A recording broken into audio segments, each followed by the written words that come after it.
Hello and welcome to the Con Couple. I'm Richard. I'm impressed that we recorded this like 12 hours after we recorded the previous thing. What's your name? Caroline. Thank you. And we go to a frankly excessive amount of cons every year. I would say we go to too few cons. So, where were we today? Mid West Bun Fest. Yes, and this one definitely counts as a con. Yes. Given that it's it's got fest in the name. It's a it's a festival. Mm-hmm. And a Midwest Fur Fest is a con. Midwest Bun Fest is also a con. Exactly. I want to emphasize there's very little overlap between those two events. I mean, the thing is, I suspect some furries would enjoy this event. I do. But no, this event is primarily for bunny owners. Yes. And bunny enthusiasts. And bunny enthusiasts. So as new bunny parents, mm-hmm. As of a month and a half, 2 months ago, somewhere in that ballpark. Definitely not 2 months yet, but yeah, close to I think about a month and a half. Yeah. For about 6 weeks. We figured this would be a good one to go to because we're figuring out what they like, and so we figured this would be a good place to get them some interesting treats. And one of its sponsors is the charity we got them from. We could have also brought them. We elected not to because one, they require a vaccine that one of our bunnies couldn't get because the last time we went to the clinic, they were deemed too sick to receive the vaccine. Yep. They've since recovered. We just have to shoot their shot cycle or whatever. Yeah. Yeah, it's basically a case of this is a vaccine that's a two-part job, so you need to get one shot and then the second shot 3 weeks later. And he had the first shot when he was still at the rescue, and then he was supposed to get the second shot. But he was a little under the weather that day. He's so the vet, fine now. Yeah, the vet decided it would just be on the safe side to not do that, so we have to restart that cycle, and they, of course, require all rabbits there to show proof of vaccination, just because otherwise it's like a super spread bunny event, which sounds very cute, but also is very terrifying. Yeah. So. And bunnies are definitely one of those creatures, when they get sick fast. Yes. So you don't want to... Yeah. So again, it's basically just a case of we theoretically could have brought them, but we didn't want to stress them out. Yeah. And, It's also one of the things where they're still getting used to our homes. And for us, it's also an hour drive to Midwest Bun Fest, so that's a lot of car time for them. And I don't think they would particularly enjoy it, so... Yeah. Closer to an hour and a half. Yeah. And yeah, they do have some fun bunny activities there, which we'll talk about, but I don't think our particular buns would have been very enthused by it. So yeah, hard to know. Yeah, but, we might bring them next year, but we've got to get like a crate and stuff for them too. Yeah, well, we've got a crate. Well, I mean, like I want to get one of those like wheel things that everyone has to. Oh, pram. Yeah. Yeah. So yeah. So this particular event is held at the McCoy in Hilliard, Ohio, which is like a event space. By the looks of it, they primarily do weddings and that kind of thing, but they've got a couple of largest halls that work quite well for an event like this. Like a lot of centers of this, it was definitely made quite a while ago, but they still kind of use it type of thing and has not been updated anytime recently, which is fine. Yeah, like again, it's perfectly functional. Like it seems clean and all of that jazz. Like it's not that it's been completely abandoned or anything. It's just it's definitely a little out of date. And that's true for a lot of smaller convention centers. They aren't updated fairly frequently, but like it's not anything you would really notice most of the time. Yeah. Yeah, so this event normally started at 10. We didn't sort of like rush out. So we got there around 10:30. It was already packed. Yeah. As in, we drove into the car park and realized there were absolutely no parking spaces. Yeah, they did have a sign for overflow parking, which was like in the strip mall area next to it, which we just parked in. We parked in there fine, and like again, that wasn't a problem, but it's like a 2-minute walk. So. And it was free. Yeah. So no real complaints about that. Yeah, I did notice like a couple of spaces left that were tagged as reserved, and I think there was one disabled space. Mm-hmm. But again, this event was we weren't expecting it to be quite this popular. Maybe we should have been. But again, I think it's mostly just like the people who like rabbits really like rabbits. And it is in Columbus, so I think like having a community of rabbits is pretty cool. And we also discovered when we got there, like rabbits they have a lot of very special and unique toys that are just for them. They're kind of like birds, but a lot like birds. Most pet stores don't sell toys that cater to rabbits because rabbits are a fairly uncommon pet. Yeah, they are technically considered an exotic pet. And it's hard to buy particularly stuff for rabbits online because their digestive systems are incredibly sensitive. And if you buy stuff off Amazon, you don't know if it's like packaged in a Chinese warehouse, which again, that's not knocking overseas shipping. That's just, you don't know what chemicals it's going to a crew or anything like that. And then if you're giving it to your bunny, because their digestive systems are so sensitive, that can lead to a lot of problems pretty quickly. So you pretty much have to buy local, and this is an opportunity for you to kind of stock up on a bunch of stuff. And again, like, we didn't buy a massive amount of stuff today, because again, like, we're still getting to know our buns. We don't want to like invest $50 in like a 6-month supply of treats only for them to not like those particular treats. Yeah. I think the most expensive thing we bought them was like a little maze thing. Yep. That was about $30. Yep. Which was, the prices here will also say were incredibly reasonable. They were cheaper really than were. pet store prices for the most part. And a lot of the stuff that was like handmade and stuff like that was going back to bunny rescues or charities, which is awesome. I really respect that. So we got in, we went around the parking lot, which was extremely, extremely tight. This isn't on the event, it's just on the event space. That parking lot is not great. It needs an update. Like, it feels like it was built when cars were smaller. Yeah. You know, and again, we do not drive a particularly large vehicle, but yeah. Yeah, a couple people were fighting for parking spots back there. We quickly just kind of went to the overflow parking and walked over. In fairness, we were like able-bodied people, and it was a nice day, so yeah. So really we figured this seems like the easier option, save on faff. Oh, look, we're passing the Hell is Real sign. Yay! Yay! Yay! We don't support the Hell is Real sign, just for the record. No, we support the memes around it. Yeah. And again, if you're not familiar with that, Google it. It's funny. And yeah, in case you can't tell, we record this in our cars using hands-free lapel mics and keeping with all the laws in various states, yada, yada, yada. Yeah. So we got there. You could buy tickets in advance online. They had an app where you could do that, but tickets were $10, so we decided to just buy them there. The door, yeah. And despite being crowded, it took us like 2 seconds. Oh, yeah, like that was, getting in was easy. It was basically walk in, hi, you know, are you buying tickets? Yes, okay, that'll be, you know, $10 each. You know, I handed them a 20, they said, great, here's 2, you know, wristbands. And all the wristbands do is just mean that you can go in and out of the event without having to buy a ticket. It's the only place that they're really checking is at the door, similar to the Lions Ball, I think, last night. Yeah. Although here, unlike the Lions Ball, where like you would know whenever you could just remember who bought tickets, here you definitely couldn't because there was a lot of people. That was, like, yeah. At least a couple hundred people. Yeah, so we went in. So we should also explain there was an entrance at the front for bunny check-in. Yes. So you could bring your bunnies to this event, as we mentioned. You'd have to check in your bunnies. I don't think it cost anything. Like at Skunk Fest, if you're bringing your skunk, it costs additional money, but it's free to the public. Whereas here, I think human tickets cost money, pet tickets do not. But you do have to show proof of vaccination, which I think is their main thing. Yeah. And I imagine probably sign a couple forms that like just say you're responsible for your rabbit and stuff like that. Yeah. Although we didn't go through bunny check-in, so I can't verify for sure. Yeah, but again, it was fairly obvious. It was well signposted. Like, you know, no real complaints about that. Yeah, I do admit I'm not sure if I want to bring Sean or Toby next year because I don't think they would particularly enjoy it, but I would enjoy them being cooed over by people. You know? But again, it is a bit of a long drive for them. Yeah, so again, we can think about it for next year. But yeah, so we got in. You know, had a quick look around. So they had 2 halls and an upstairs space. So the first hall had a bit of seating area, had a pseudo panel room thing off to one side. Yeah, it's similar to how we've seen in other convention spaces where they have like a panel-ish space on one side of the room, which is not ideal, but I get like in this event space, the space they had was limited. So if they wanted to do 2 panels at all, this was pretty much their only option. Yeah. In the front, they also had a bunny spa area where you could get your bunny's toenails clipped. Toenails clipped, give them a grooming, all of that jazz.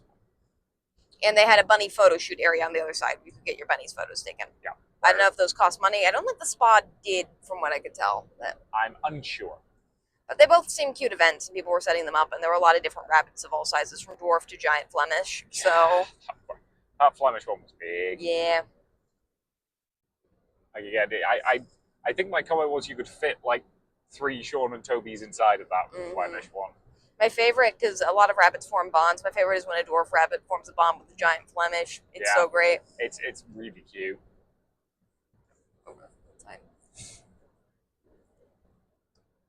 So yeah. They also had like a stage on the left side of the con that had chairs on it. Yeah. So it was a bit unclear what that was for. It was labeled stage on the convention like map, but Yeah, maybe they're doing some events there later or something. And towards the back of the room, they had vendors' tables, which were a combination of stuff for bunnies made by like bunny groups and things like that, and just random bunny paraphernalia. You know, like ceramic bunnies and that kind of stuff. I will say aisles at this event were narrow, which I think was just to fit everyone in, but that did create like a lot of backlog problems because keep in mind, half the people here have strollers that either have bunnies or bunny supplies in them. Yes, things were definitely a little on the cramped side, which again, that does mean they had a lot of vendors, but it did make navigating the aisles a little finicky at a couple of points. Like not catastrophically bad, but and again, this wasn't the kind of event where you wore a ball gown. Yeah, no, I was just dressed in normal clothes. You still got complimented though. I did, just sweet, just because it's a bunch of bunnies. So yeah. And I do think, although we didn't go into it, they also had a playroom for bunnies where you could let your bunny run loose and play. I believe so. Yeah, so we kind of meandered through there, had a look around, and then sidled into the other hall. The other hall was a little bit bigger. The other hall was pretty much pure vendors hall. Yep. So we had a wander around. That's where we grabbed the new like maze cardboard touch thing for them that we hope they'll like. Because we want to give them something to play in and just have fun. So hopefully they'll like that. We're still a bit hesitant. We didn't want to. They had, I think, our favorite things, and there were these amazing like wooden beds and castles that were like handmade for them, which looked really cute. They were expensive, but not like I would say unreasonably priced. Like I think the most expensive one was $200, which for what it is actually quite a fair price. It's a very fair price. It's just like you also have to keep in mind it's solid wood. It's if you keep it inside, it's not going to decay. So if you buy one, it's going to last you like forever. Like you could go through multiple sets of bunnies with it. Yeah. Which is kind of dark, but you know. Sorry. I get that you're less comfortable talking about death than I am. I love you too. But yeah. So, like, I took a picture of their thing, because they covered it as, like, they brought a few things to this event. They were selling out quickly. Yeah. Like half the stuff, we got there at 10:30 and half their stuff had already sold out. Yeah.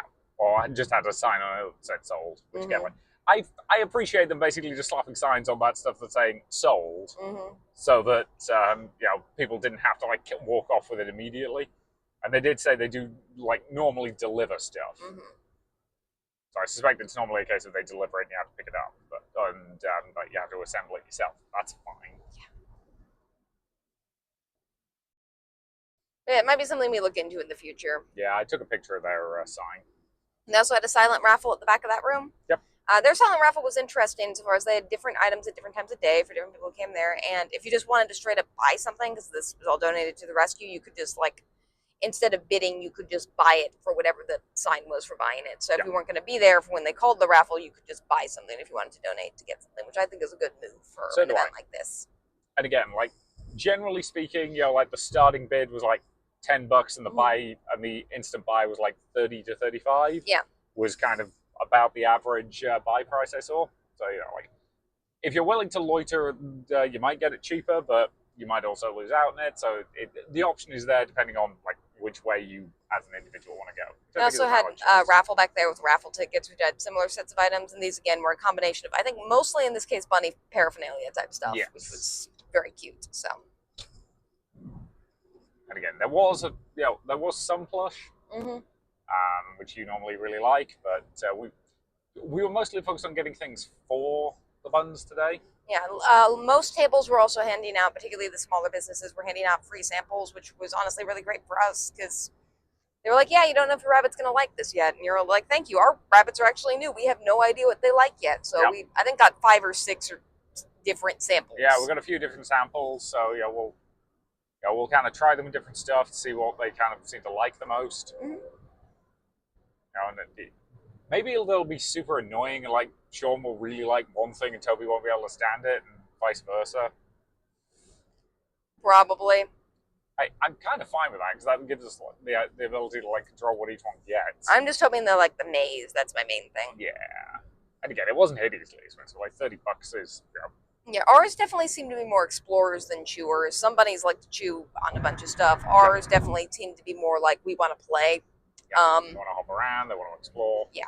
So we figured getting them like a cardboard maze that they can run through and like. Although again, their favorite toys aren't even the like tunnels we bought them. It's just stuff that was like jutted against the wall that creates like a natural tunnel. Yeah. They love those things. I think there's like Emma's dog crates back there that they like hiding behind. Yeah, at some point I should do something about Sean wanting to like burrow behind the main waste pipe.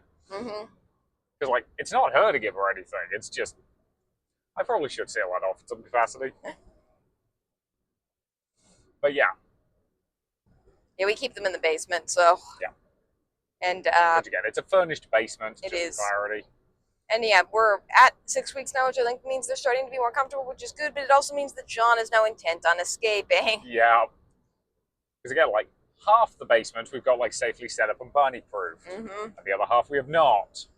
And up until now, because bunnies don't typically like to put their paws on hardwoods or anything that's more slidey, and Toby doesn't do that at all. He just kind of stays on the carpet for the most part. He'll maybe take 1 or 2 steps off it, but that's it. Yep. Whereas Sean has been getting more and more adventurous, and today he's discovered that if he walks far enough along the like linoleum flooring that's down there, he'll eventually get to carpet again. Yeah. So yeah, he escaped you on Friday night. Yeah. And you had to like call me to come help, point him back in the right direction. And then he escaped 2 more times. Yeah. He was having fun. Yeah. So we've ordered some more stuff to like further contain them. Mm-hmm. But again, they're good boys. They are. That's a lot of birds flocking. Oh. But yeah. So we kind of wandered around there, bought some stuff. Yeah, I was feeling a bit over people at this con. I think it's just the nature of how many people there were, but it was nice to see how like well attended this was. Oh yeah. I do kind of just wish it had a slightly bigger space, especially with all the bunnies. Yes, I think they're pushing up against the limit of their space. Keep in mind this is a charity event. It goes to the bunny charities, and Yeah. it's also an opportunity for bunny owners to be able to like be around other bunny owners and find like stuff that they can purchase that's going to work for their bunnies, which is harder to do than with dogs and cats. Yes. Now, like, don't get me wrong, I'm willing to bet the pet expo we went to a while back will have had some rabbit stuff, Mm-hmm. but it had a lot more cat and dog stuff. Yeah. Whereas this was like primarily a bunny event. And with cat and dog stuff, you legitimately can just get away with like buying stuff from PetSmart or Walmart or something like that, because for the most part, cats and dogs' digestive systems are tougher. They can just pretty much take whatever. Whereas with bunnies, they're so sensitive. You have to really be specific about the products you buy them. Right down to the fact that like when you're buying your bunny's hay, there are like different cuts of hay that are like different levels of fiber and. Yeah, we learned that today because one of the stalls was explaining it to us. Oh, I already knew that. Okay. I got that explained to me when I went to bought a box of hay from the pet store. Mm-hmm. Because I had to, I basically had. The website said they stocked it, Mm-hmm. but I had trouble finding it, so I ended up just asking one of the staff, and they were like, "Yeah, it's right this way." And then they just like, we had a chat about like what kind of bunnies we had, and what kind of hay they, And the hay also has to be heat treated to make sure you remove pesticides, Yep. and yeah. So yeah. That's always fun. So yeah, so after we did that, we meandered to their upstairs space, Mm-hmm. which was, I think, a mezzanine room, something like that. Yeah, it was pretty much the only room that was up there. Yep. But that's where they were doing their educational paneling. Mm-hmm. So we came in towards the tail end of a panel on like ear illnesses that Yeah. bunnies can get. Like some of the treatments for them, and It was by a vet who was very well informed and clearly wanted to like teach people more about rabbits. Yep. And exotic pet, we're still learning a lot about them. It's useful to have just people who are in the rooms who've dealt with them a lot, just kind of share expertise with each other. Yeah. And again, we would have stayed, I think, for more panels. It's just the next one was on rabbit teeth, which I can't handle because of my teeth phobia. Yep. And after that was a like DIY toy panel, and like we didn't really want to make DIY toys. Yeah. There's some interesting stuff later about geostasis and how to handle it if your bun is overweight, and both of those seem like really good topics. Geostasis is effectively when your bunny's digestive system stops working. Yep. It's both terrifying and extremely common. Yep. So yeah. Yeah, like that's what we were concerned was up with Toby, Mhm. like a couple of weeks ago. We think he just had gas, thankfully. Which again, like those two things apparently look kind of similar because again, if they if they've got some gas, it makes them uncomfortable. They don't really want to eat that much. But like one of the signs of geostasis, which again can be fatal, is them stopping eating. Yeah. Keep in mind the bunny digestive system is not really designed to stop, so if it stops, it's very difficult to get it to start again, and Yep. it's terrifying. Like again, bunnies, if you have bunnies, the advice is, they should always have access to hay so they can just be kind of like casually munching on it throughout the day. Whereas like cats and dogs will quite happily eat one meal late in the morning, one meal in the evening, that kind of thing. Whereas again, with bunnies, it's a case of you give them their like higher density stuff kind of morning and evening, like their pellets and that kind of stuff. But they should be able to eat all day just by munching on their hay. Yeah. It's kind of at the pace they want to.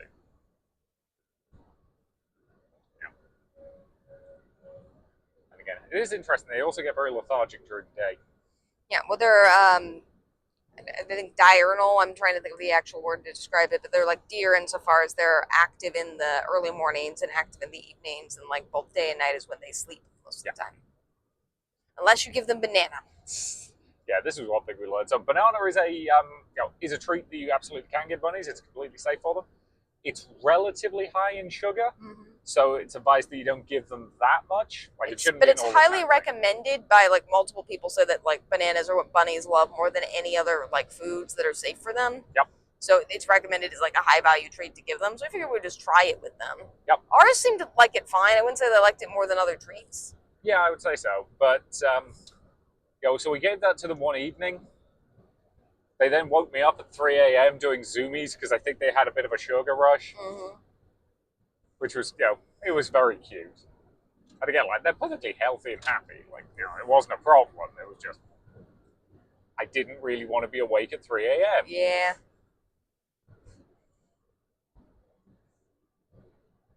But yeah, so we sat in the back of that panel, and they were talking about various things, including one of the bunnies that was in the hall. Yeah. Who had apparently had some like pretty bad ear infections, and they'd end up having to go the surgical option of taking off his ears. But he seemed to be like hopping around quite happily and like doing bunny things. So they again sad, but he seemed happy for what it. Yeah. And obviously him being alive is preferable to him not. So. Exactly. And it was also interesting about the panel was that they had a lot of people who were running rescue groups in the panel, like learning more about it. And it was just this very collaborative people who just love bunnies all learning from each other in a room, which is super cute to see. We also saw Bev, who was the person who helped us adopt Sean and Toby. Yep. Who talked with us a bit after the panel about arranging to restart Toby's vaccines, which hopefully we can do next weekend. Yep. Yeah, so I think our plan is next Sunday, take him for his vaccine, and then 3 weeks after that, which should work out pretty well with the con schedule. Yeah, because we're doing 2 away cons in the weekends between, but we're not doing any major things on those bookend weekends, just because if we're going away 2 weekends in a row, especially during the school year, we try to get a little more time at home. It will be the first time leaving the boys, though, so... Yes, so I will poke our dog sitter again to make sure she's comfortable doing it, and we'll have her around to introduce them and all that jazz. So, yeah. So... At that point, we kind of meandered back down, walked around, got a bunch more free samples. So we've got a fair few interesting things that we think the boys will hopefully like, that we can try them on. Yeah, a lot of different treats. We got them a little cute pumpkin thing, and the nice thing about this is because it's all small and local, everything's just because again with the pet store, some products it's hard to trust. Like you're not supposed to give bunnies wicker that's painted. That's dangerous for them. Yeah. Whereas here, because it's all just people who like love bunnies and do bunny experts, pretty much anything you buy is going to be at least somewhat safe for them. Yeah. Which is awesome. And we also got to look at a ton of cute bunnies. We did. Again, including some, like, as you said, like seeing the contrast between a couple of the really tiny ones and that big Flemish. Yeah. Like I always forget how big those things actually are. Yeah, Blemishes are giant. Like they're 3 times the size of Sean and Toby. Easily. Yep. And yeah, we could have stayed longer. I would have, like, some of the bunny information stuff was good. It's just there was like an awkward time gap, and I will admit the downstairs area was just a little bit overwhelming for me in terms of people numbers. Yeah. Which again, not on the event, or well, you know what I mean. Like, I'm honestly glad there are this many people, like, who I'm assuming are all probably relatively local, who care and, you know, want to do nice things for their pets. Which is awesome.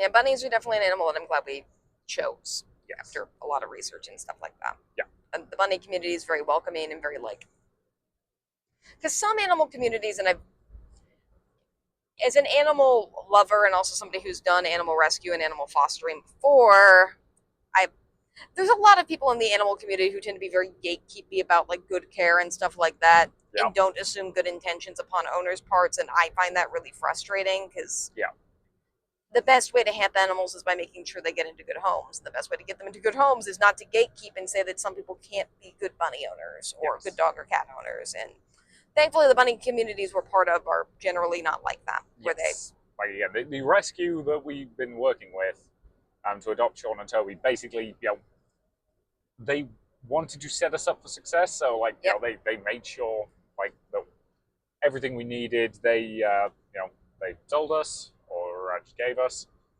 Like when Toby was under the weather and we took him back, because again, like that was supposed to be the day he was getting his vaccine shot. Yeah, he thankfully got sick the night before. So, you know, so we were like, okay, we'll take him in. We'll, you know, talk to the vet who's going to be there. That, you know, the timeline on that actually worked out quite well. Like again, they were just like, yeah, you probably need this medicine. Here you go. Like they were just handing over their supplies to us, and they didn't blame us anything. Like if anything, they told us it wasn't our fault. Which is great.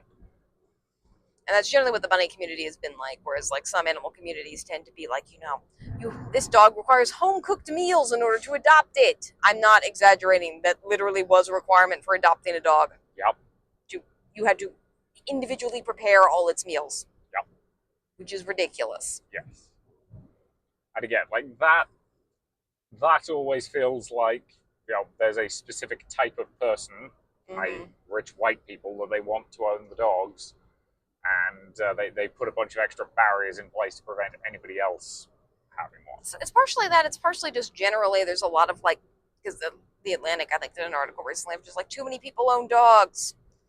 Like, these dogs are not being treated well, blah, blah, blah, blah, blue, too many people own. And I'm just like, the problem we have in the United States right now is euthanizing animals. I would much rather have a dog in a home where it's maybe ignored a bit more than it should be than in a kennel, like starving to death and then eventually euthanized. Like, I think that's a better life for a dog. Not all pets' lives are going to be perfect, but not all humans' lives are perfect either, and that's okay. Exactly. Again, like, bringing joy into each other's lives is kind of the wonderful thing about the connection you can have with an animal. Yeah.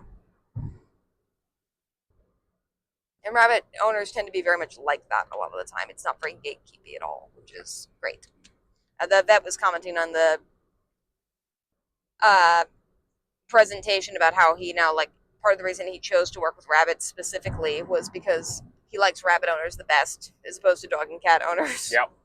Which again, I believe. Yeah. And again, I did also appreciate the fact that, you know, his comment was, yeah, I'm a surgeon, but I'm not a surgeon. And he was just like, the general stuff he will quite happily handle, but if it's a very specific thing, like he has an expert surgeon on staff who handles the tricky stuff. Well, if you're a vet, you pretty much have to do everything at least somewhat. Yeah. It's the classic joke. If you're in an apocalypse, you don't want a doctor, you want a vet. Yep, vets know how to do everything. Yeah, whereas doctors tend to be very specialized. And again, like, that's fine. I think that's a good thing in most situations, but you know, not in the post-apocalypse. So, yeah. So do we have too much else to say? I think that's most of it. We didn't expect this to be a longer episode. We weren't there terribly long. I got a little over people. Well, not a criticism of the event, but it was definitely worth it. We got some stuff for the buns. Yep. It was $10. We got to hang out with like nice bunny people. Yep. Like people from the rescue remembered us, which was great. Yeah. And again, yeah, we spend a bit, but like not an excessive amount. Less than we'd spend at a con to get way more stuff. Yeah. And a lot of free samples were given out for pretty much everything. Yeah, I very much appreciate the free samples because again, like that will let us like, you know, just give them to the buns and say, hey guys, how do you feel about this? And if we find something they really like, we can look at the place it came from, and Yeah, I think our biggest thing right now is we've just not really found the thing that they like to chew on. yes, And in fairness, our bunnies don't chew on things that they're not supposed to, really ever, which is good. yeah, But bunnies, because they have teeth, the hay helps them from chewing on it. But it'd be nice if they had like a chew thing that they like to just kind of get out some of the chews. yeah. And they like that kind of wicker barbell thing. Yeah. But we tried some other wicker stuff with them, and it's just been kind of no. Yeah. Toby likes throwing around those stackable cups, though. Yeah, he does. Well, I don't know if you noticed, there were some other, like, quote-unquote toss toys. Yeah. That's apparently a thing bunnies like to do. So, yeah. So, we don't actually have a plan for next weekend. No, weirdly, it's Halloween, and I am both overwhelmed and underwhelmed by choice. So we'll see what we're going to do for that. Yep. But, yeah, whatever it is, it'll be another relatively short one, Mhm. because, again, on Sunday, we're now taking the boys to get, their vet checkup. And then we're doing 2 back-to-back weekends away after that. So we want to make sure that, just because of how the scheduling worked out, that we're here on the bookend weekends between those 2 weeks, because we're doing a Catacon, then Yukon 2 weekends in a row. Yep. Which we're very much looking forward to. Yeah. But, we'll see. So, I think that's about everything we've got for this episode. So, thank you very much for listening, and hope to see you next week. Bye. Bye.